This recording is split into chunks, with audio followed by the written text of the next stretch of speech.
우리가 살고 있는 이 세상에는 순간순간 중대한 사건들이 많이 일어나죠.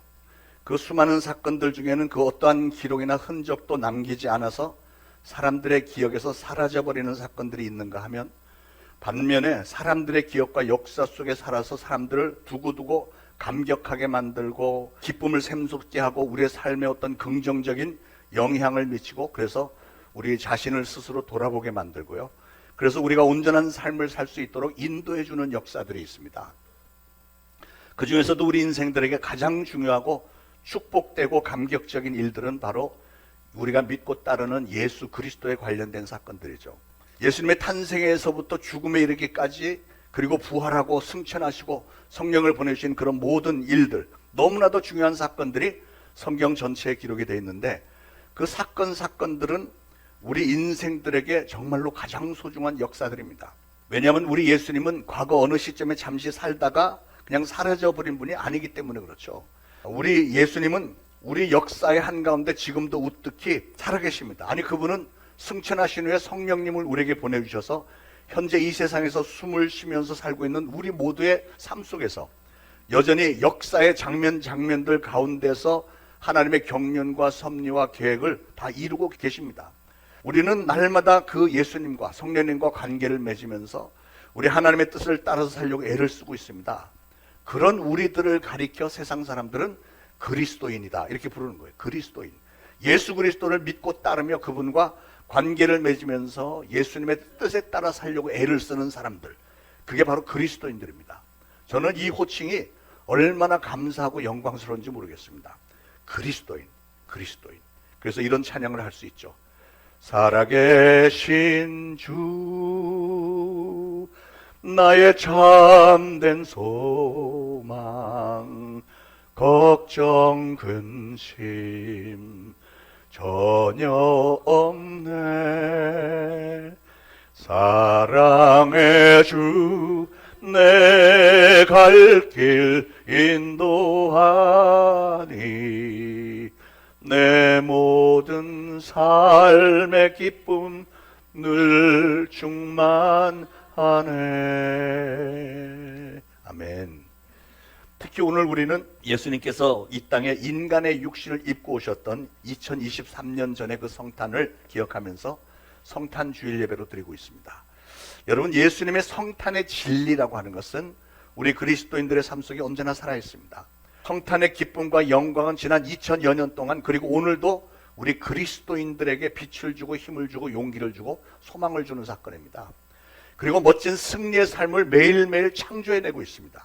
오늘 2023년도 성탄을 우리가 지내면서 저는 성탄의 진리에 대해서 여러분과 함께 나눠보려고 합니다. 성탄의 진리. 자, 성탄의 진리는 무엇일까요? 성탄은 첫 번째로 이미 예언되었던 진리다 하는 사실입니다. 사실 구약 성경을 포함한 성경 전체, 창세기부터 요한계시록까지는 예수 그리스도에 관한 말씀들입니다. 그 중에서 구약 성경은 구약 시대에 오실 메시아에 대해서 증언한 말씀, 다시 말해서 예수 그리스도의 초림에 관한 예언의 말씀들을 기록한 책들이고요. 신약 성경은 2000년 전에 오셨던 예수님, 그리고 다시 오실 예수님에 대한 증거 말씀들입니다. 그래서 구약 성경은 오실 메시아, 시작.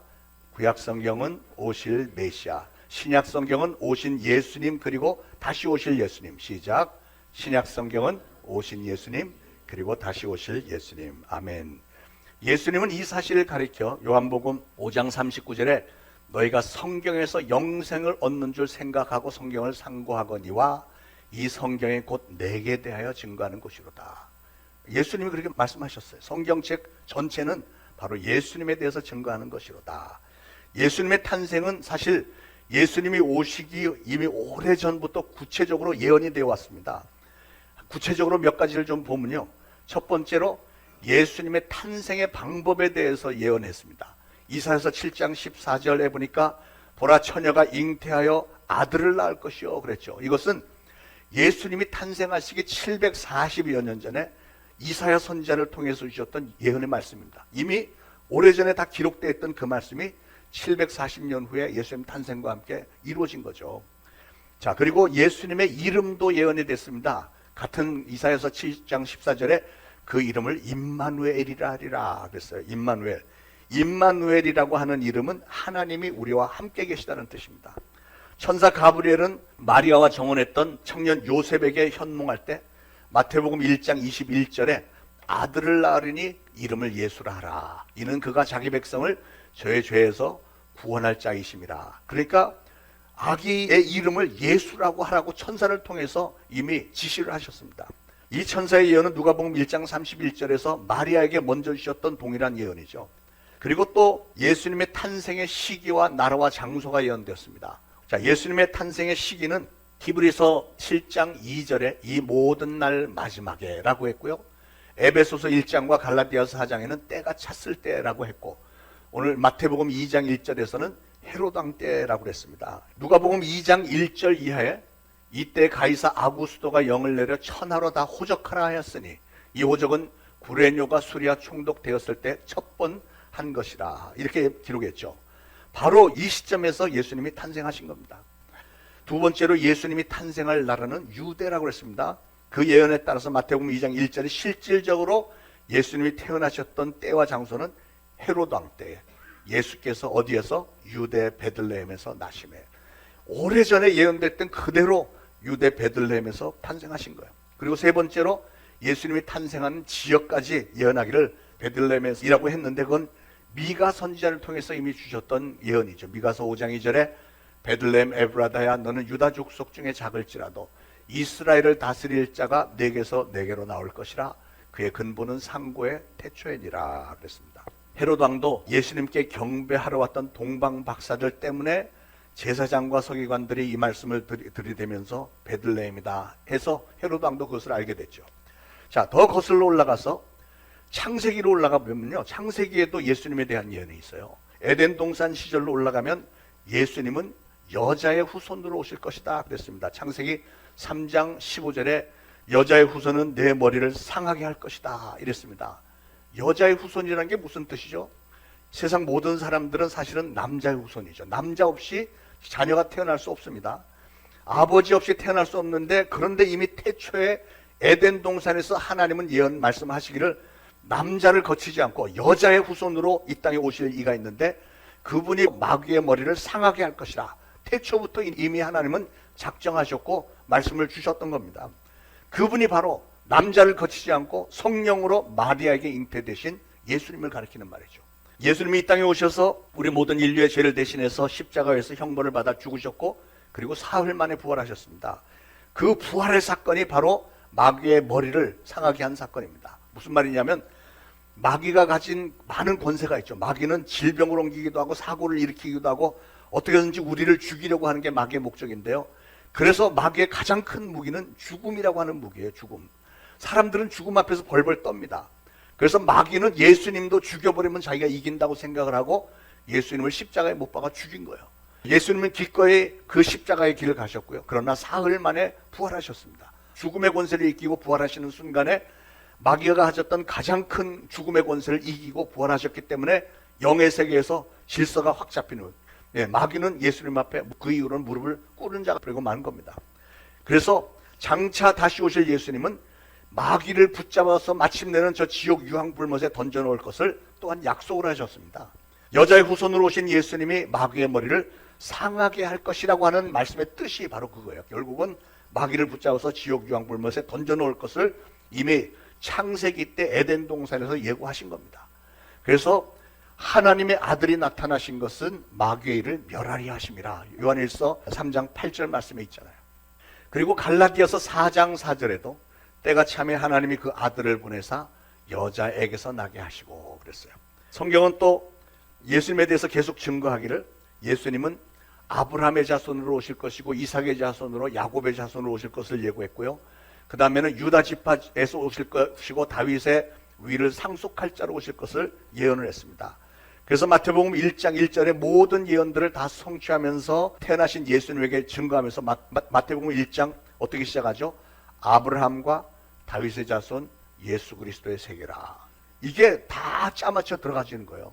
이미 구약시대 아브라함의 후손으로 올 걸 예언하셨고 다윗의 자손으로 올 것을 예언한 그것이 마태복음 시작하면서 예수님이 탄생할 시점에 이걸 딱 정리를 해놓은 게 예수 그리스도의 족보, 계보를 다 설명을 했잖아요. 여러분, 예수님에 관하여 성경에 기록된 모든 말씀들은 그러니까 지금까지 모두 다 이루어졌고요. 딱 하나만 남았습니다. 그 하나 남은 게 뭘까요? 다시 오실 예수님에 관한 말씀들이 아직 남아있죠. 자, 성탄의 진리는 무엇인가? 그래서 첫 번째는 이미 예언된 말씀이 이루어진 것이고요. 두 번째로는 초자연적인 진리라고 하는 사실입니다. 초자연적인 진리. 무슨 뜻일까? 마태복음 1장 23절에 보라, 처녀가 잉태하여 아들을 낳을 것이요. 여러분, 처녀는 아기를 낳을 수 없습니다. 남자가 없이는 아기가 생기지를 않는데, 그러나 하나님이시니까 이게 가능한 거죠. 마리아는 천사에게서 네가 잉태하여 아들을 낳을 것이라는 얘기를 들었을 때 깜짝 놀랐습니다. 그래서 나는 남자를 알지 못하는데 어찌 일이 있으리까? 이렇게 두려워하면서 물었더니, 그때 가브리엘 천사는 성령이 내게 임하시고 지극히 높으신 이의 능력이 너를 덮으시리니 하면서 이러므로 나실 바 거룩한 이는 하나님의 아들이라, 이렇게 말씀하셨습니다. 천사가, 동일한 가브리엘이 요셉에게 현몽할 때도, 요셉아, 네 아내 마리아 데려오기를 무서워하지 말라. 저에게 잉태된 자는 성령으로 된 것이라, 이렇게 말씀했습니다. 여러분, 동정녀가 아기를 가진다는 것은 자연과학이나 의학에 대한 조그만 상식이라도 있는 사람이라면 절대 믿기 어려운 일이죠. 그러나 하나님은 자연을 초월하시는 능력을 가지신 분이세요. 창세기 1장 1절에서 하나님께서 태초에 청지를 창조하시니라. 땅은 혼돈하고 공허하며 흑암이 깊음 위에 있고 하나님의 신은 수면에 운행하시니라. 혼돈과 공허 가운데서 하나님이 창조하실 때 어떻게 하셨어요? 빛이 있으라 말씀을 선포했더니 빛이 있었고 그 빛이 하나님 보시기에 좋았더라. 자연 상식으로는 누가 빛이 있으라 한다고 해서 있을 수 없지만 하나님은 조물주, 창조주 하나님이시기 때문에 그런 권능이 있으신 겁니다. 그래서 하나님은 그런 초자연적인 능력이 있으신 분이시죠. 하고자 하시면 뭐든지 다 하실 수 있는 분이 바로 하나님입니다. 이 일에 대해서 성령님께서는 마리아와 요셉이 이 말씀을 믿고 받아들일 수 있도록 간섭을 하셨죠. 그들을 설득하셨습니다. 그래서 저들에게 믿음이 일어나도록 역사하셨고, 그래서 마리아는 거기에 대해서 응답하기를 주의 계집 종이오니 말씀대로 내게 이루어지이다, 이렇게 믿음의 고백으로 순종을 했던 것입니다. 요셉도 밤이 깨어 일어나서 주의 천사의 분부대로 아내를 데리고 왔다 그랬고, 요셉은 믿었다 그랬습니다. 그 사실을 믿었다. 또 한편으로는 하나님의 아들을 잉태했다는 사실 때문에 요셉에게 두려운 마음도 있었습니다. 그래서 마리아가 아들을 낳기까지 동침하지 아니하더니 나음의 이름을 예수라 하였다. 하나님께서 성령으로 잉태시킨 그 아들에게 조금도 피해가 가지 않도록 동침하지 않았다는 것이죠. 마리아의 고통과 요셉의 번민은 초자연적인 성령의 역사에 의해서 다 풀어졌던 것입니다. 자, 그 외에 예수님의 동정녀 탄생은 우리 기독교 신앙의 성탄의 신조가 되었고요. 모든 기독교 성도들이 한결같이 고백해온 신앙 고백이 된 거죠. 오늘도 우리가 사도신경 고백했지만 동정녀 마리아에게 나시고 이렇게 고백했잖아요. 이것은 우리 기독교가 초자연적인 능력을 가진 하나님을 믿는 은혜와 사랑과 구원의 종교라고 하는 사실을 입증해주고 있는 사실입니다. 자, 이 사실을 사도 요한은 요한복음 1장에서 말씀이 육신이 되었다. 말씀이 육신이 되어 우리 가운데 거하심에 우리가 그의 영광을 보니 아버지의 독생자의 영광이요 은혜와 진리가 충만하더라 그랬죠. 그리고 이 말씀은 태초부터 계셨다고 그랬습니다. 여기서 태초라고 하는 것은 천지창조에 나오는 태초와는 다릅니다. 천지창조의 태초는요, 하나님은 3차원에 갇혀 계신 분이 아니죠. 하나님은 무차원에 계신 그 하나님이 3차원의 세계를 만드시면서 빛이 있으라 해서 빛이 있고 이 3차원에서 모든 것이 형성된 그때가 창세기에 나오는 태초인데, 그 이전의 태초, 3차원 이전에 하나님께서 영원토록 거하시는 그 태초가 바로 요한복음 1장에 나오는 태초입니다. 그래서 요한복음 1장에 보면 이 말씀이 하나님과 함께 계셨다. 태초에 말씀이 계시니라. 이 말씀이 하나님과 함께 계셨고 이 말씀이 곧 하나님이시다. 이렇게 말씀했어요. 그 말씀, 헬라어로는 바로 로고스라는 단어, 그게 바로 예수님이시고요. 하나님이신 그 예수님께서 사람의 형상을 입고 오셨다는 겁니다. 이것이야말로 하나님이 하실 수 있는 초자연적인 능력이죠. 그러므로 성탄의 진리는 자연주의나 이성주의나 합리주의가 아닌 초자연적인 진리입니다. 초자연적인, 과학으로 설명이 되지 않는 창조주 하나님이시기 때문에 가능한 이 초자연적인 진리입니다. 저나 여러분, 우리는 초자연적인 능력의 하나님을 믿는 거죠. 하나님의 초자연적인 능력을 믿지 않는다면 뭐하러 교회를 다니겠습니까? 우리는 그분을 확실하게 믿습니다. 자, 성탄의 진리는 무엇인가? 세 번째로 성탄은 구원의 진리입니다. 구원의 진리. 마태복음 1장 21절에 아들을 낳으니 그 이름을 예수라 하라. 이는 그가 자기 백성을 저희 죄에서 구원할 자이심이라. 이렇게 말씀했습니다. 자, 이 말씀을 잘 뜯어보면, 묵상을 해보면 몇 가지를 깨닫게 되는데요.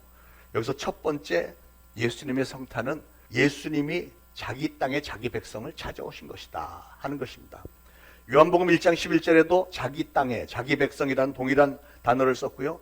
요한복음 13장 1절에도 이런 말씀이 있죠. 예수께서 자기가 세상을 떠나 아버지께로 돌아가실 때가 이른 줄 아시고 세상에 있는 자기 사람들을 사랑하시되 끝까지 사랑하시니라 이랬어요.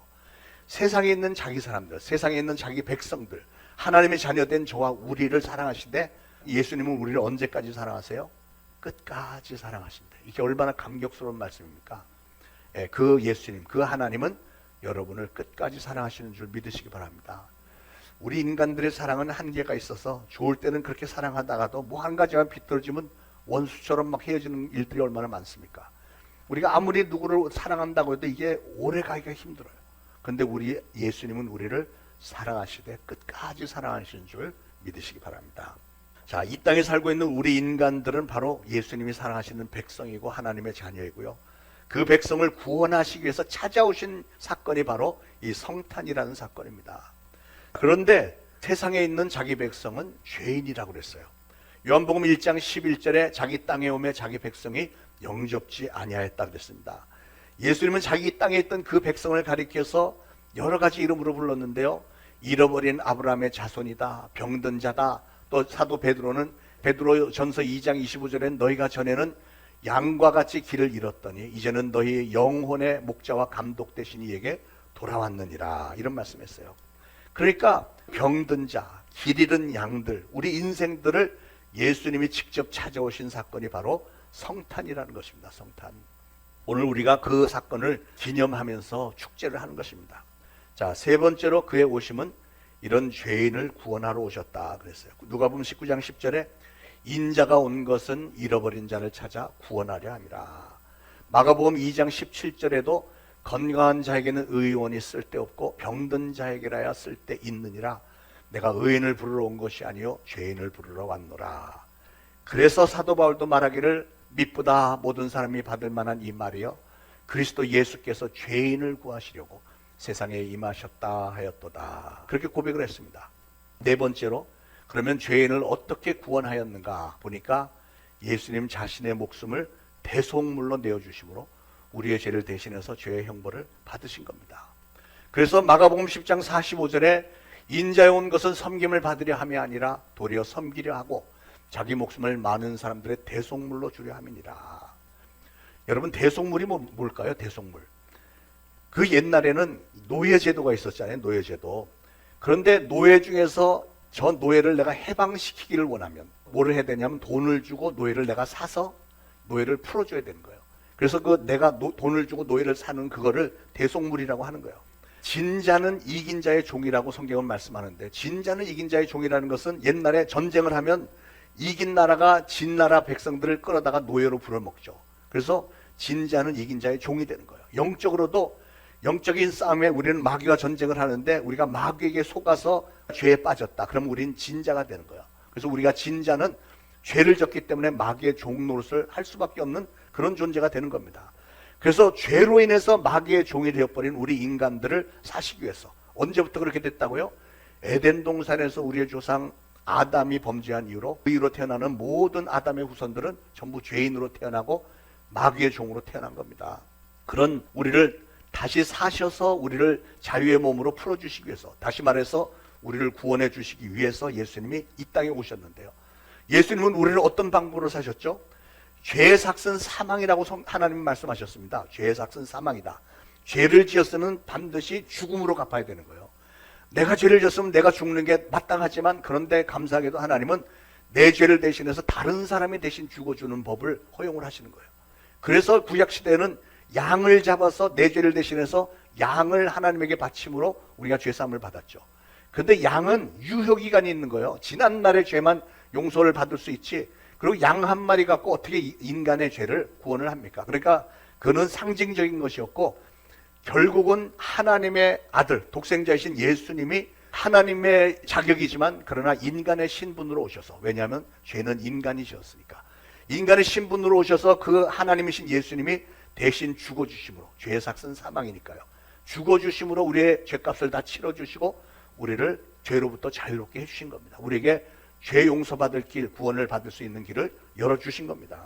그래서 사도 베드로는 뭐라고 했냐면, 너희가 알거니와 너희 조상의 유전한 망령된 행실에서 구속된 것은, 이게 무슨 말이에요? 너희 조상은 아담을 얘기하는 거예요.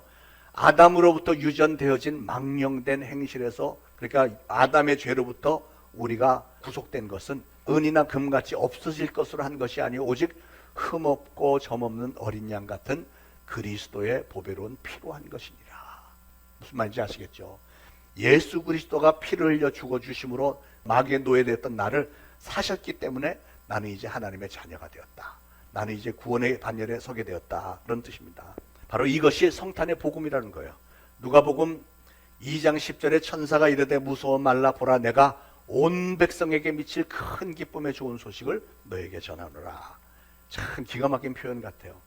그러니까 너에게 좋은 소식을 전한다, 이게 아니고 그냥 보통 소식이 아니고 큰 기쁨의 좋은 소식인데, 어떤 큰 기쁨의 좋은 소식이냐면 한두 사람에게만 좋은 게 아니고 온 백성에게 미칠, 모든 인류에게 미칠 큰 기쁨의 좋은 소식을 너에게 전하노라, 그런 거예요. 예. 이 기쁨이 그렇게도 큰 이유는 온 인류는 모두가 다 죄인이고 죄인된 인류가 가야 할 행선지는 유황불못이었는데요. 그런데 그런 죄인에게 구원이라고 하는, 다시 말해서 지옥 형벌을 향해서 떨어져 가고 있던 우리를 건져내서 저 아름다운 천국에 들어갈 수 있도록 그 길을 열어주시기 위해서 하나님의 독생자신 예수님이 이 땅에 오셨다는 거예요. 그게 바로 온 백성들, 우리 인류에게 가장 큰 기쁨의 좋은 소식이라는 것이죠. 오늘 이 가장 큰 기쁨의 좋은 소식이 여러분의 마음판에 잘 새겨져서 여러분이 그 큰 기쁨의 좋은 소식의 소유주가 되시기를 축원을 드립니다. 예. 자, 성탄의 진리는 무엇인가? 네 번째로 성탄은 역사적인 진리입니다. 역사적인 진리. 많은 사람들이 이상하게도 성경책을 그냥 무슨 경전 수준으로만 생각하는 분들이 있는데, 아니요, 성경책은 정말로 처음부터 끝까지 역사책이라고 해도 과언이 아닙니다. 너무나도 정확한 역사책이죠. 성경에 있는 모든 사건들, 이런 세상의 역사책에도 기록되어 있는 사건들입니다.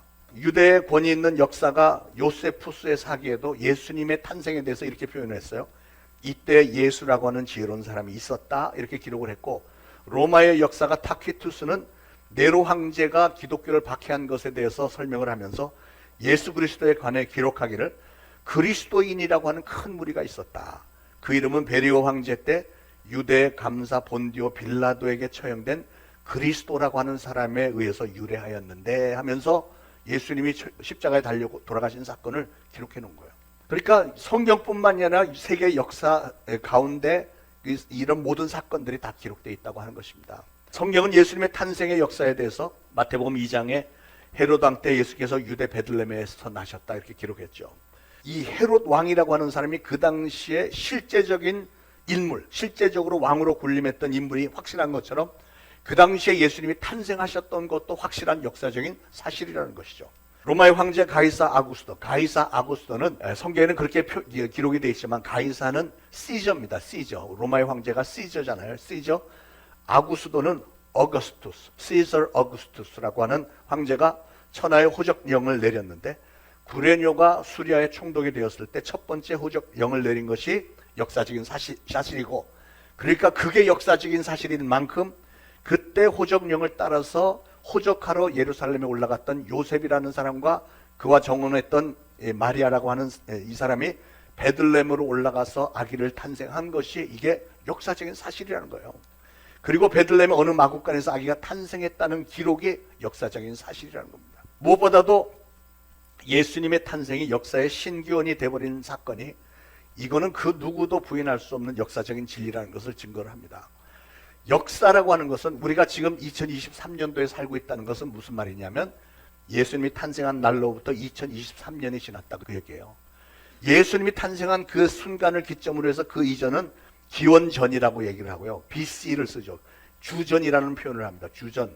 그리고 예수님이 오신 이후는 AD, 서기 라틴어를 써서 아노 도민이라고 했는데, 그러니까 예수님이 탄생한 그 시점을 통해서 기원전 그리고 서기가 구분이 되는데 온 세계 사람들이 다 이걸 쓰고 있잖아요. 그거는 자기도 모르는 사이에 직접적 간접적으로 예수님의 탄생을 시인하고 있는 거죠. 인정하고 있는 거죠. 네. 세계 3대 칼빈주의 신학자 중에 한 사람인 헤르만 바빙크라는 박사는 이런 기록을 남겼습니다. 70인역, 그러니까 70명의 성경학자들이 모여서 번역한 가장 오래된 성경 중에 하나로 알려져 있는데 70인역에 지적한 구약에 있는 그리스도에 대한 예언이 456번인데 모세오경, 창세기, 출애굽기, 레위기, 민수기, 신명기에 75번이 기록되어 있고요. 선지서에 243번이 기록되어 있고 나머지가 138번이 기록되어 있는데요.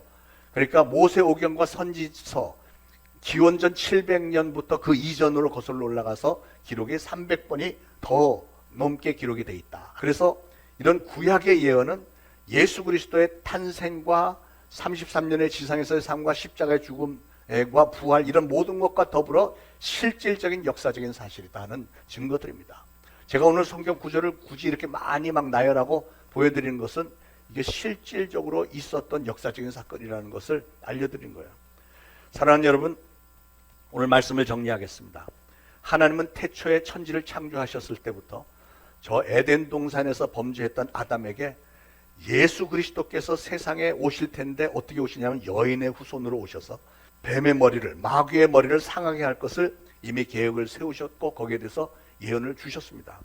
하나님이 주전 2000년에, 그러니까 지금으로부터 4000여 년 전에 아브라함에게도 이 사실을 예언을 하고 약속을 하시기를 땅의 모든 족속이 너를 인하여 복을 받을 것이다 이렇게 말씀하셨어요. 땅의 모든 족속이 너를 인하여 복을 받을 것이다. 그 말은 땅의 모든 족속이 너를 인해서, 너의 후손으로 올 예수 그리스도를 인해서 구원의 복을 받게 될 것이다 그 얘기입니다. 또 이사야 선지자에게도 주전 740여 년에 오실 메시아는 처녀의 몸을 통해서 오실 것이라고 예언을 했고요. 미가 선지자를 통해서 유다 베들레헴에서 탄생할 것이라고 예언했고 또 마리아와 요셉에게도 예고를 했죠. 이 모든 예언들은 그러니까 성경책 처음부터 끝까지가 전부 예수 그리스도에게 초점이 맞춰져 있고 성경에 예언된 그대로 모든 일들이 다 이루어졌습니다. 우리는 이런 진리 앞에서 우리의 믿음을 다시 한번 재정비하기를 바랍니다. 이 성탄의 계절에 먼저 구속해 주신 이런 사건에 대한 예언의 말씀들, 그것 때문에 우리는 하나님을 전적으로 믿어야 됩니다. 하나님께서 주신 그 예언의 말씀들을 성경이 참된 진리라고 하는 사실을 우리는 믿어야 되고요. 그 예언의 성취로 나타난 예수 그리스도의 초자연적인 탄생 사건도 우리는 믿어야 됩니다. 그리고 그 예수님의 탄생의 결과로 우리에게 임한 놀라운 구원의 은혜와 또 그 많은 축복들을 우리가 믿어야 되겠고, 그리고 그 모든 사건에 대해서 우리는 반드시 하나님께 감사를 드려야 됩니다. 그리고 만민에게 미칠 그 큰 기쁨의 좋은 소식을 인류에게 전해야 하는 사명이 오늘 우리에게 있습니다. 사랑하는 여러분, 2023년도 성탄을 맞이한 우리 모두에게 오늘 말씀대로 하늘의 하나님께는 영광이고 땅에는 기뻐하심을 입은 사람들 중에 평화가 임하기를 예수 그리스도로 축원을 드립니다.